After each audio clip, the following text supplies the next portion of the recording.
Mesdames et messieurs, bonjour. Je m'appelle Yongor. Aujourd'hui, j'ai un message pour vous. En fait, j'ai une grande question pour vous. Dites-moi, les frères et sœurs, savez-vous ce qui envoie au paradis? Qu'est-ce qui envoie réellement quelqu'un au paradis? Parce qu'un jour, on ne sera plus dans ce monde. On doit aller quelque part. Où est-ce qu'on va? Et pourquoi on y va?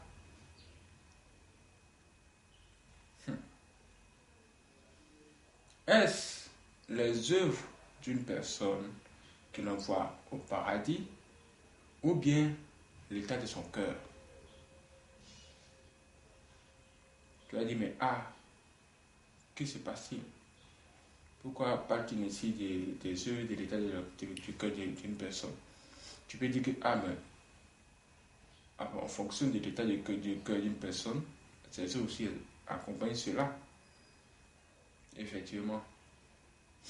Pour en savoir plus, allons dans la parole de Dieu d'abord, dans Esdras 7, versets 9 à 10. Où nous allons voir un exemple. On voit l'histoire d'un homme, un homme de Dieu, un serviteur de Dieu. Vous allez voir ce que Dieu lui-même pense de lui. Puisque c'est Dieu qui nous donne accès au paradis. On va voir ce qui réjouit le cœur de Dieu. Si on a réussi à trouver ce qui réjouit le cœur de Dieu, en ce moment-là, nous tous, on aura ce qu'il nous faut pour entrer au paradis. Ici, il est écrit dans Esdras 9, plutôt Esdras 7, verset 9 à 10, on nous dit: il était parti de Babylone le premier jour du premier mois. Et il arriva à Jérusalem le premier jour du 5e mois. La bonne main de son Dieu était sur lui, car Esdras avait appliqué son cœur à étudier et à mettre en pratique la loi de l'Éternel et à enseigner au milieu d'Israël les lois et les commandements, plutôt les lois et les ordonnances. Les lois et les ordonnances. Il avait appliqué son cœur à étudier et à mettre en pratique la loi de l'Éternel. Ah bon? Donc c'est ce qu'il faisait. C'est à cause de ça, la main de Dieu était sur lui. Est-ce que vous avez entendu ça? Est-ce que vous avez entendu ça? Avant de détruire la terre avec l'eau autrefois, au temps de Noé, qu'est-ce que Dieu a dit? Dieu a dit qu'il a remarqué que le cœur de l'homme était uniquement tourné vers le mal. Il ne pouvait plus supporter ça. Il a dit qu'en ce moment-là, qu'est-ce que Dieu regarde? Qu'est-ce que Dieu regarde maintenant? Dieu regarde principalement au cœur. Dieu regarde au cœur. Parce que s'il fait regarder aux œuvres là, beaucoup risquent de le tromper. Parce qu'il y a beaucoup de personnes qui font semblant d'être de bonnes personnes, de poser de bonnes actions, de faire des choses. Mais leur cœur est noir. Ces gens-là ont des cœurs noirs. Vous voyez ça? Donc pour ne pas être trompé soi-même, nous-mêmes pour ne pas, entre nous ici, pour ne pas qu'on soit trompé par quelqu'un, il va falloir que nous-mêmes aussi, on regarde au cœur des gens et qu'on ne regarde pas seulement à ce qu'ils font, à leurs œuvres. Quelqu'un peut te dire bonjour, mais il ne te dit pas bonjour à son cœur. Ce que tu vois, c'est qu'il vient te dire bonjour chaque matin. Quand il dit bonjour chaque matin, il dit que lui, il salue les gens. Hein. Il salue bien les gens. Mais est-ce que vous connaissez l'état de son cœur? Est-ce que vous connaissez? Il te dit bonjour, mais son cœur te maudit.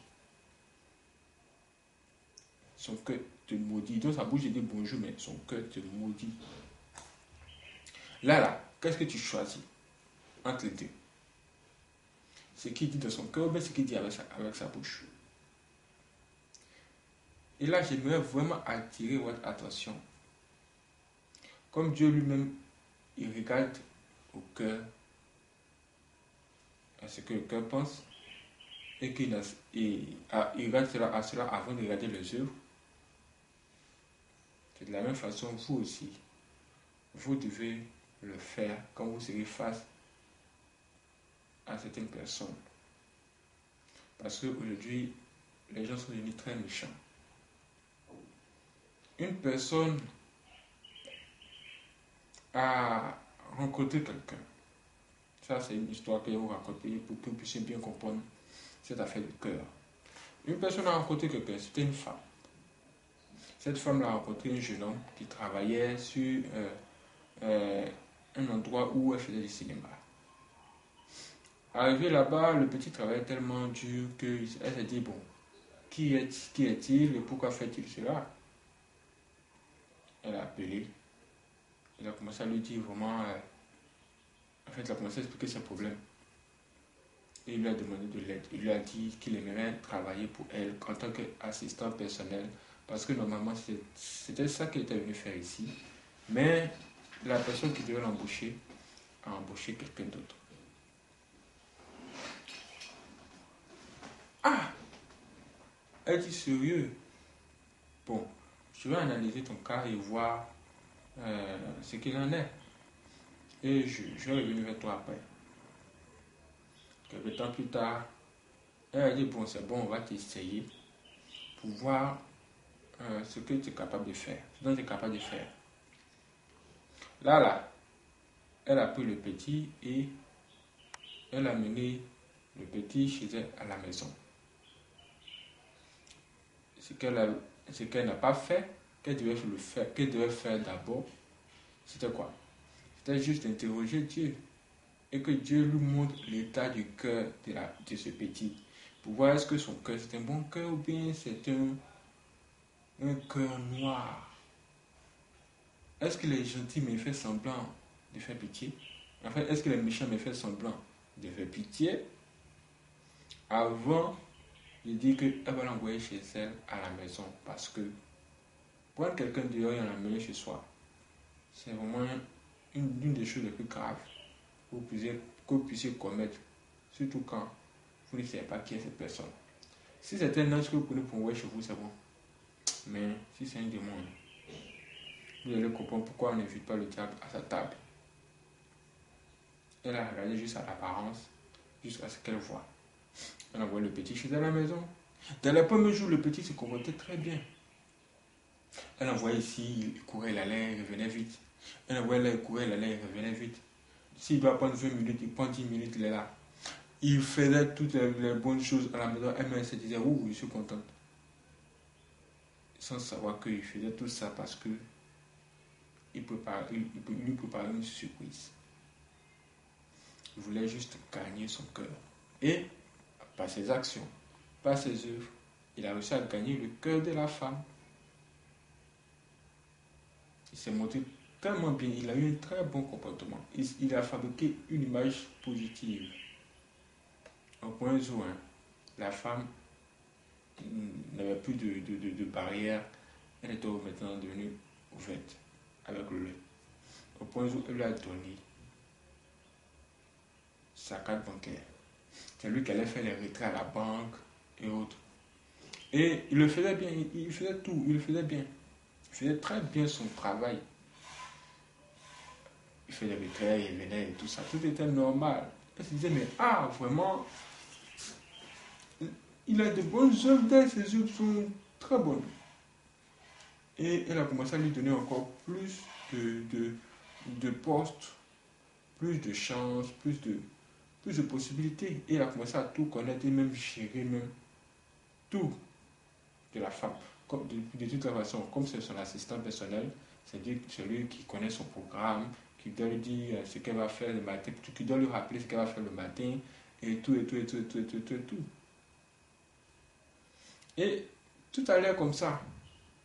Quand le petit maintenant est rentré en possession de toute la vie de cette femme. C'est-à-dire, toutes les informations qui vont lui permettre de voler la femme. Il a déjà des informations sur son compte bancaire, bon. Et puis il a déjà des informations sur plein de choses. C'est-à-dire son entreprise. Tout sur son entreprise. Il a pris carrément toutes ces informations. Un bonjour, il a pris toutes ces informations. Sa clé de voiture. Alors c'était une chose. Et il a quitté la maison. Il est parti. Elle dit, mais où est-il parti? Elle a commencé à recevoir des messages. Elle reçoit des messages. On dit, oh, quelqu'un a retiré de l'argent ici dans ton compte bancaire. Si quelqu'un retire de l'argent, retire. Ah, elle dit, c'est quoi ça? Elle j'ai écouté ses emails. L'entreprise de la femme, il allait changer le nom de la femme, il a mis lui-même son propre nom. Il a tout modifié. Là, qu'est-ce que se disait? Elle se disait, mais est-ce un rêve? Est-ce un rêve? Non, elle avait du mal à y croire. Quand elle s'est rendue compte que c'est le petit qu'elle a été, le petit qui lui montrait qu'il était bon alors qu'en réalité c'était un diable, elle s'est mise à pleurer en même temps. Elle s'est mise à pleurer. Elle dit, voici quelqu'un que j'ai aidé. Il souffrait, il l'a aidé, je l'ai amené chez moi. Et voici comment il me paye. Le travail que j'ai pris des années à construire. Lui, il vient détruire cela en un seul jour. Tout de suite. Elle a vu des recherches, elle a été lancée. On dit, il a recherché. On dit, oh, c'est un faux type, on doit le rattraper. Mais il a fait beaucoup de dégâts. Il a fait vraiment beaucoup de dégâts. Vous voyez ça? C'est pourquoi on vous dit que Dieu regarde au cœur, vous-même là, regardez au cœur, l'état du cœur des gens. Tu qu'on va dire même chez nous, l'état d'âme. L'état d'âme. Quel est l'état d'âme de la personne? Parce que Dieu regarde ça. Si vous posez beaucoup d'actions et vous-même dans votre cœur, vous savez que vous le faites parce que vous recherchez quelque chose, vous ne faites pas de tout cœur. Vous savez que vous devez faire. Ça veut dire que toi, en ce moment-là, tu peux maintenant voir si tu vas aller, si tu as un peu au paradis ou pas. Si tu as un mauvais cœur, tu sais. Si tu as un bon cœur, tu sais. Ça veut dire qu'à ce moment où je vous parle, vu toutes ces informations données, on peut voir que les gens peuvent savoir où ils vont. Maintenant, qu'est-ce qu'il vous reste à faire si vous êtes dans le mauvais chemin? Vous devez revenir sur le mauvais chemin. Ça ne sert à rien de montrer à tout le monde que vous êtes bon, alors que dans votre cœur, vous êtes mauvais. Qu'est-ce qu'on voit au paradis maintenant? C'est d'abord l'état du cœur, le bon cœur. Et quand vous êtes un bon âme, vous produisez de bons fruits. Est-ce que vous avez vu ça? Voici ce que j'avais envie de vous dire ce matin, afin que vous ayez cette information importante. Vraiment, faites très attention dans la vie. Ce ne sont pas toutes les personnes qui posent de bonnes actions là, qui sont vraiment un bon cœur. Méfiez-vous.